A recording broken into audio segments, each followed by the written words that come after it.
Now we will talk about vectors. The first thing we should do is include the vector class. And I'm using the vector name from the standard library. And to declare a vector of type integer, we write down vector and then angled brackets and then the type, and then we name it whatever we want. And now we have an empty vector which of size 0 and doesn't have any elements inside it. We can directly add elements using equal sign and curly braces, where inside the curly braces we can add elements. Since we have type integer, we just need to add integer elements like numbers, and we can add how many we want. The size is dynamic, so we don't need to specify the size of the vector, and we can remove the equal sign and initialize it directly like this, or we can use the parentheses and add the value multiple of times. So this one, which is ivec, is gonna have a length of 3, capacity of 3, and it will have 3 elements, which are where the values are number 4. So 3 values inside it with a repeated number 4. And this vector can be of types class, any class you want. If you created a class, you can just declare a vector of that class.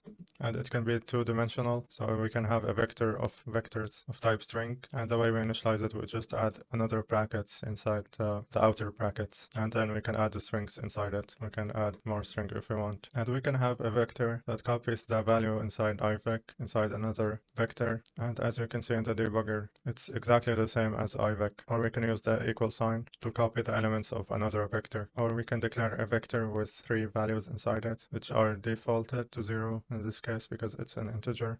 If we change it to string, it will have empty strings inside it.